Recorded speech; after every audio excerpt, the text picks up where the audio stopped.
What's up, guys? UFC 328 is this weekend, and I am here to bring you my predictions and breakdown of the entire card. The event is going to be headlined by Khamzat Chimaev versus Sean Strickland, and it's a very good card overall. The co-main event is going to be Joshua Van versus Tatsuro Taira. The rest of the card's pretty stacked. Let's get into breaking down the card, but first, this message is brought to you by me. I give out $100 for every single UFC numbered event. That might change soon. We might have to decrease the price because I owe somebody a good bit of money right now. But as long it would be Pac-Man 77 is the guy, just by the way. As long as you join my Tapology group and make your fight picks for the numbered events and save them like we're about to do. So we're about to do a whole kind of tutorial walkthrough of what to do in order to qualify for the $100. Just have a Cash App. Once you have won, put it in the UFC pay-per-view winner cash prize. Just post your information in here. I'll cross-check that it's the person who won. And then you'll start receiving money. Anyways, if you won. I was the winner of the last week's event. This is kind of how the scoreboard will look. You'll see I had 865 points, 11 fights right, 4 decisions correct, 4 perfects, so I got the method of victory perfect and the round, and then 1 semi-perfect, which was just the method of victory. So I killed it last week. We were number 51 in all of Tapology on last week's card, so I would say that was pretty solid. And it was definitely a bounce-back week after the week before was terrible. So, to join the group, you'll go to tapology.com/groups/2048. That will be in the link in the description below. Or that will be a link in the description below, and yeah, I'll have that set up for you guys so that you can join as soon as possible. Because there's only 23 people in the group, and that gives everybody like a pretty good chance of winning, even if you're not incredible at picks. Alright, guys, so let's break down this card. Let's jump immediately to the bottom with the early prelims. That's where we tend to start. Lemon, quit licking so we can get right into this breakdown. Appreciate it. Alright, you're just going to go right back to it. Let's just stop, Lemon. Let's just stop. Let's stop. Alright, thank you. Now, we go into Clayton Carpenter versus Jose Ochoa. We're in the flyweight division. So, my division. We've got 5'6" Clayton Carpenter with a 66-inch reach coming out of the MMA lab versus 70 or 67-inch reach, 5'7", Shuto box. Lemon, please stop. You gotta stop. You're annoying. Vanderlei, you have to stop.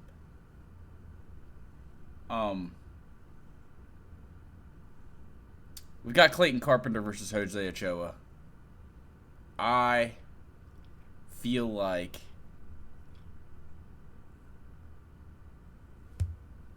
are you fucking kidding me? I feel like Jose Ochoa is the better scrambler of the two. Like, even when he hits his back, he starts to work his way back up and get back to the feet pretty well. He didn't get blobbed too badly by Asu Amobayev, but he did end up losing the fight. I don't think Clayton Carpenter's quite the level of grappler that Asu Amobayev is, although he has given a couple guys issues. I'm going to pick Jose Ochoa for the round 2 KO. Do think this could be a decision, but if I remember right, Ochoa is a bit of a finisher. I can check that really quick as long as we scroll down. Not that far.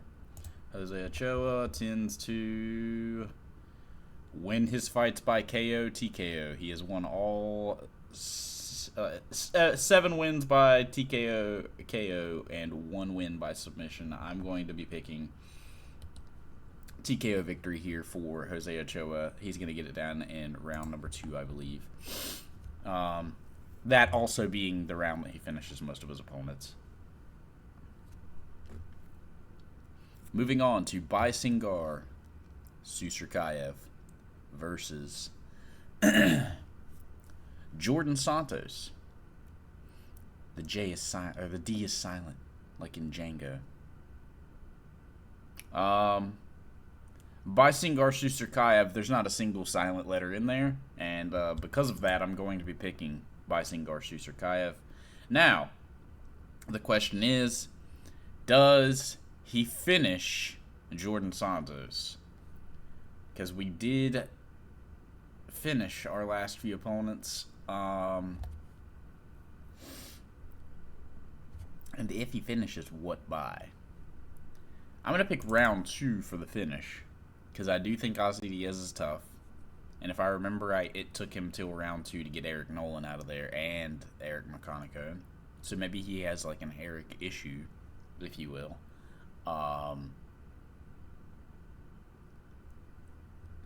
Maybe should have kept up the Tapology page with all the fights on it. That's alright. We will just get back to it. Jordan Santos. What are our 2 losses by? I think they're both decisions. Okay, yep. Alright, well, I'm going to be picking KO round 2 for Baisingar Susurkayev. We're going to open up the fights with 2 back-to-back TKOs in round number 2. And I think this card's going to open pretty well based on that. And based on this. So, we've got Pat Sabatini versus William Gomis. And this is going to be in the featherweight division. Pat Sabatini, a little older. A lot older. And a good bit shorter as well. About 4 inches shorter than William Gomis. And he's got a 3-inch reach disadvantage. William Gomis is very rangy on the feet, very good footwork, hard to get in on a lot of the times. Like, you're going to have a very hard time shooting very clean takedown attempts on him when he's not sitting and throwing. If you're just trying to chase him around the cage, throwing forward and trying to shoot on him, it's going to be a little difficult. You're going to have to find ways to cut him off and shoot those takedowns. For Pat Sabatini, I mean, that's why I'm pushing so hard on takedowns, because he is a takedown person. Like, elite grappler once he's on top of you. I'm going to pick Pat Sabatini. I'm going to pick by submission. I know William Gomis has been submitted by a heel hook in the past. It was early in his career. But I feel like if you're getting heel hooked by guys at that level, when you're at this level, you're probably going to be getting guys heel hooked by guys like Pat Sabatini. I'm going to pick submission in the very first round. I think Pat Sabatini is going to have a little bit of a hard time finding the range and takedowns at first, but I do think with some improved striking that he's shown a little bit. I mean, it's not outstanding by any means, don't get me wrong. I still think this man has like Grant Dawson level striking. But maybe it's a little better than Grant Dawson's. Like, maybe we've leveled up just a little bit more than Grant Dawson. That being said, I'm going to take Pat Sabatini for the round 1 submission. I do think William Gomis is a very live underdog in this fight to win by decision or even knockout. I know he's not a knockout guy, but there are specific guys that they are less fighter, more grappler, but they got pushed into MMA. And Pat Sabatini's kind of one of those guys. Sean Brady kind of being one of the same guys. You see it in their striking. They'll start to cower away once they get hit. They'll shell and back up. Like, they'll shell, run away. And instead of engaging like some of these other grapplers that have learned how to strike pretty well, and they are fighters, and you know, when they can't get their grappling together, they just bite down on the mouthpiece and move forward. Pat Sabatini's kind of one of those guys that backs up, shells up. So I do see if he gets under much pressure at all from Gomis, like if Gomis starts to get on the front foot and still moving angularly and everything, look, you're just going to have to stay in your bed right now. And starts to move angularly and everything, like forward especially, I could see him really giving Pat Sabatini troubles and knocking him out. Anyways, moving on. to the next fight. We're moving up to the middleweight division. We've got Roman Kopylov versus Marco Tulio. I am going. Oh man, this is a tough fight to pick. Tulio coming off of a big loss to Christian Leroy Duncan, if I'm not mistaken, and then Roman Kopylov. His 2 losses recently have been like, oh my god, you are shaking my whole desk. Please get out of your ass. I'm gonna have to ask you to just leave the situation, ma'am. Thank you.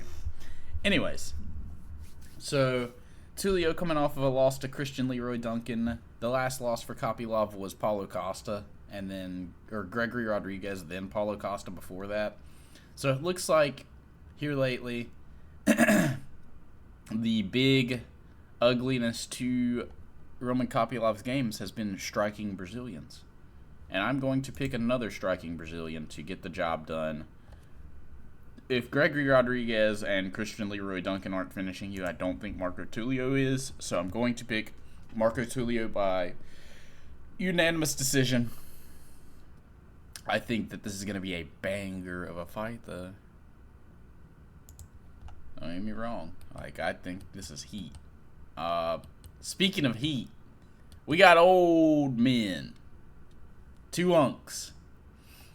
We got Jared Gordon versus Jim Miller. I don't know what I'm picking yet.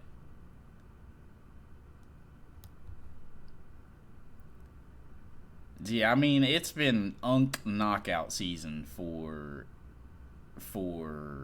old Jared Gordon here. And I'm going to tell you, man, the last time he fought, he still looked okay, even though he had been hit by a car 24 hours before, less than 24 hours before the fight. I'm still mad that they didn't divulge that information, that he had been hit by a car and we had bet on him. Anyways, I'm going to pick Jared Gordon to knock out Jim Miller by a round 2 or 3 KO. I feel like I have too many 2s so far, but like, I don't know. I just feel like round 2 is kind of the round so far. I think early Jim might be able to get some of the grappling going. His striking's not bad. Jim is defensively sound. He's a pretty solid striker. He's not gonna, blow your socks off, especially here at 42 years of age.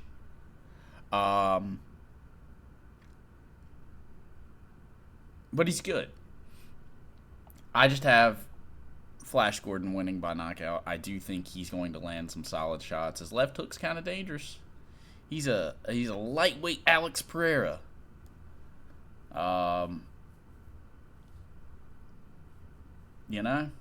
Right hook, I mean. Anyways, we'll move on. We'll get out of this division. Or not out of this division. We're staying in this division. Yeah, we'll be moving to the next fight. We've got Grant Dawson versus Mateusz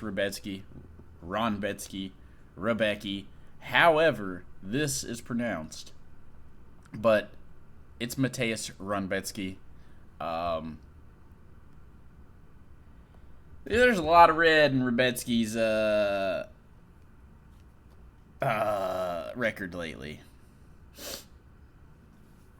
And, he's got some very, very solid counter grappling. He did end up getting knocked out by Diego Ferreira. He beat Miktabek, man. I just feel like if you can beat Miktabek, you can beat Grant Dawson. He's short, stocky. He does kind of have to overcommit to his punches to really land them. I do worry for Mateusz that, he's going to get a little extended. Like, I can see this being very similar to the Hoffa Garcia matchup, where Mateusz just gets pounded out on the ground. It's a really tough fight to call. I do think this is one of those 50-50 matchups. It's like, if Grant Dawson does not get KO'd, then he probably wins. But Grant Dawson gets first round KO'd very viciously.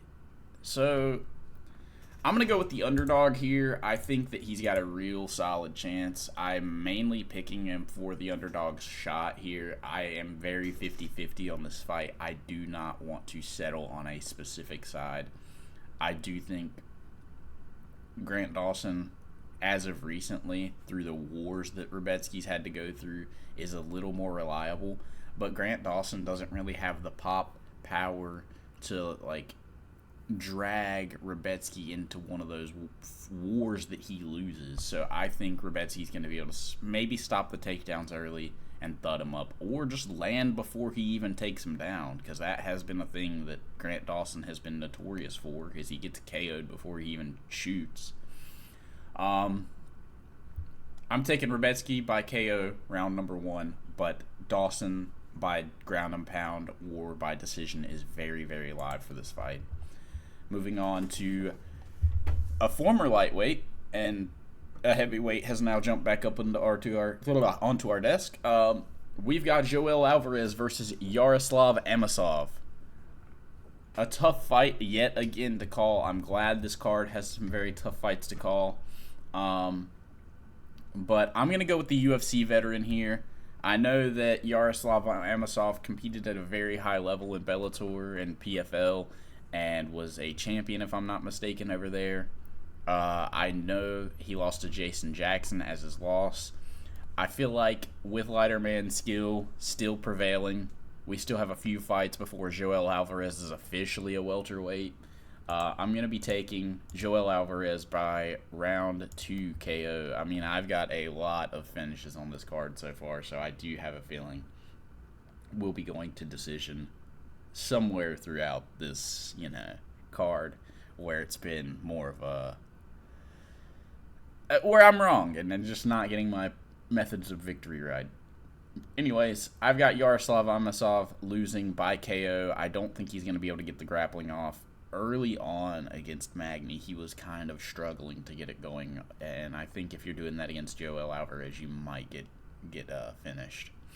But Joel Alvarez might be one of those overrated guys that we just don't quite know is overrated yet. Let's move on. I mean, let's literally just move right on after this. Like, we've got Atiba Gauthier knocking out Ozzy Diaz in round number 1. There is no reason to really think about this pick. It's Atiba all day or nothing. Next, we move back to the lightweight division. Not long do we leave that division. We are having the big fight of Jeremy Stephens versus Bobby King Green. Jeremy Stephens been on a run lately in BKFC and in other promotions, but when it comes to MMA, he has not been looking good. I'm going to be picking Bobby King Green by decision. I think that he's going to poke and prod his way, slick his way all the way to a decision, unless Jeremy Stephens lands that one big bomb that lands on Bobby Green and KOs him.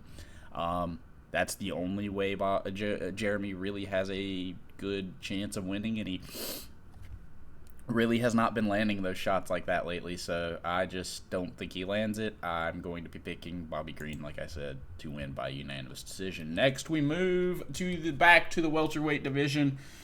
We've got a great matchup here in Sean Brady versus Joaquin Buckley.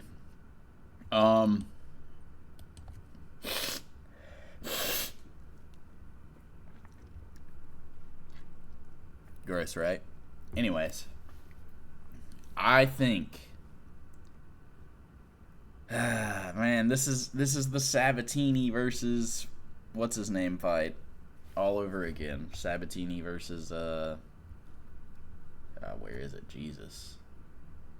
Gomi, except Gomi is now a stocky dude with power. So this is more along the lines of Grant Dawson versus Rebetsky, and I just think I'm going to pick the Rebetsky side on both ways. I think Buckley might be able to stop the takedowns early and get this round 1 finish. I know Buckley, to land his finishing shots, he kind of really, really has to throw with power and overcommit, and he tends to miss those big shots outside of the ones like Wonder Boy where he got him against the cage and then landed the big shot while he was against the cage. I do find this to be a hard fight to pick yet again. Please, please stop. Like, I'm begging you to stop, and I just don't think you understand. Anyways, I've got Buckley by round 1 KO. I'm going to kind of go with the Rebecca route here yet again. I just think that this fight, I mean, it's either KO for Buckley or submission for Brady, and it's kind of a 50-50 shot here. It's one of those, I'm not going to be betting on it, but because Buckley's the underdog, has the finishing potential here on the feet, does have some pretty decent takedown defense when he does, like when he really, actually gets into it. But I don't know, sometimes early he's just super easy to take down, so it really worries me that this is a fight that, Sean Brady ends up winning. I mean, you look at the record, 18-2, his only 2 losses, Bilal Muhammad by TKO, which is Bilal, I pulled a Chelson in here. Bilal, able to standing TKO him, but Bilal's takedown defense is just amazing. But then you've got the other guys. He beat Kelvin Gastelum. I don't know. This is a tough fight to call. I've got Buckley winning. I may switch my pick to Brady, and same with the Rebecca and Grant Dawson. Like, I might switch my pick to Grant Dawson, but I just don't trust Grant Dawson. I don't know. They're both hard to trust guys in their grappling. Like, in their grappling, they're amazing. In their striking, they just lack so much. Anyways, let's move to the heavyweight division. We got the big boys. And we have, I think, another underdog pick here. I know Pavlovich beat Waldo Cortez Acosta, and I know that Volkov beat Pavlovich, but I just think...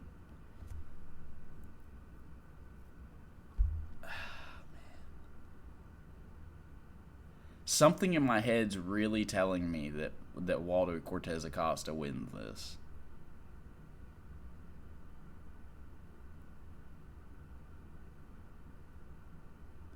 I'm going to pick Volkov by unanimous decision. I think that the range is going to play a big factor in this, and I think that Waldo's just not quite rangy enough. I do think the leg kicks might be a problem for Volkov, but I also think backwards, like, the leg kicks could be a problem for Waldo here. Man, Volkov's really, really good. And Waldo's good at game planning. So, like, this is a tough fight to call. It's kind of either decision for Volkov or decision for Waldo. I do think this fight goes all 3 rounds. And Volkov's just been more the decision guy lately. And I just think he can kind of get that done. I mean, you look at the guys he's beat. Pavlovich. Should have beat Cyril Gane. Jelton Almeida. Maybe he's just too old at this point, and maybe the youth factor for Waldo kind of gets it done for him. And Waldo's game planning, man, like, it's so tough. I'm gonna pick Waldo Cortez Acosta by decision. I'm going kind of underdog heavy on this card, it feels like, and I feel like it might not end up paying off. So kind of crazy. And I think in the next fight we are doing the same thing. Next we move. You know what? We'll go with Volkov. This is a tough fight to call. All these fights are pretty tough on the main card, especially. Next we move to the flyweight division. We've got Joshua Van versus Tatsuro Taira, and I know Tatsuro Taira's grappling is very, very good. I know it is. I'm going to pick Joshua Van by round 3. KO, TKO. I think Joshua Van may struggle early with the takedown defense. He might get taken down a couple times. He might get backpacked. I don't know if he gets submitted. I just genuinely don't know how bad his grappling is, how good it is. He was able to stop the takedowns of Pantoja, who I don't think has as good of setup as takedowns as Tatsuro Taira, or like ways to initiate grappling as Taira. So like Taira can shoot in on a takedown, screw up, get to your then shuck the underhook or the overhooks over, get to your back, take your back, jump on, and then backpack you from there. Whereas Pantoja typically does not do that. So I could see Joshua Van getting backpacked, getting rear naked choked. I could see that.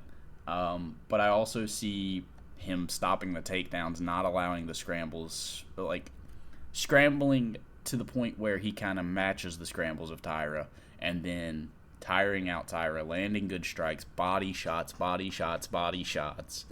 because he lands so many. He invests in the body early, immediately off the rip, lands a lot of headshots, but always lands to the body as well. I think Joshua Van's going to land to the body. Taira's going to start to bring his hands down early second round, or mid-second round, late second round. You're going to start to see potentially a finish coming from Joshua Van. Then third or fourth round, you're going to get a TKO out of Joshua Van.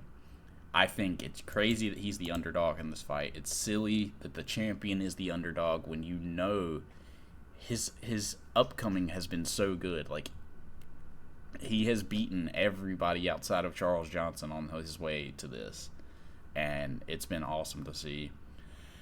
I've got Joshua Van by round 3 KO, retaining the title, and then fighting Pantoja next. And then we move to the main event of the evening. Sean Strickland versus Khamzat Chimaev. Khamzat Chimaev, the champion. This is at 185.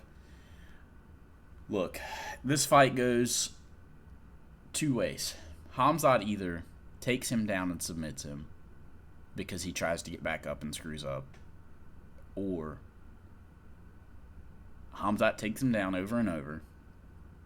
Sean works his way up to his feet over and over, and keeps getting taken down, yes, and Matt returned over and over, but starts to poke and prod. The jab to the chest, the jab to the head, the teeps start to really affect the gas tank and the cardio of Chimaev, and Khamzat gets like a round 4 KO. Or, not Khamzat. Sean Strickland gets like a round 4 KO. But I just, with the run that Khamzat's been on, I just don't know that Sean can stop this. I am going to pick Khamzat Chimaev by round 1 submission. I don't want him to win because he's incredibly inactive. I wish the Khamzat that was at Fight Island, the one that fought multiple times in a month, would be here. Even just a normal title-running champion would be nice. 2 to 3 title fights a year. But we don't get that. We get 1, if that. I hope that Strickland wins because he is a much more active person. He is a fun guy to have as champion, too. He talks. So I like that. So I'm hoping Sean Strickland wins. I don't want to pick him out of pure hope, but I'm going to be picking Khamzat Chimaev by round 1 submission. But please do understand, Sean Strickland can actually get this done. The jab to keep range, his footwork is just the only thing that worries me. If you can't move around and stay away from Chimaev, at least make him shoot some ugly shots to where you might be able to circle out of them before he even gets to you. Like, you're just angling off to the right, you're going this way as hard as you can constantly, and then he shoots and he's at your hips on the left side. He's already missed the opportunity. But I've got Khamzat Chimaev round 1 submission. Let's get back over our picks here. Khamzat Chimaev by round 1 sub, Van by round 3 KO, Volkov by decision, Buckley by KO round 1, Kevin Green by decision, Atiba Gautier by KO round 1, Alvarez by KO round 2, Rebecki by KO round 1, Flash Gordon by KO round 2, Tulio by decision, Sabatini by submission, Sursukayev by KO round 2, Ochoa by KO round 2 as well. Now we just save it. That is all you have to do to enter for the competition for my group to make $100 for every single numbered event. This happens on every single numbered event ever. So join up, and it'll be your opportunity to make $100. I'm probably going to lower that soon because I do owe a guy a good bit of money right now, and don't really have a way to pay that to him because I'm a broke bitch. But anyways, guys, y'all have a great day. Enjoy the fights. I will catch y'all live for those fights on Saturday for a fight companion. Please jump in, show some support, because we did great last week, and we're hoping to do great again this week.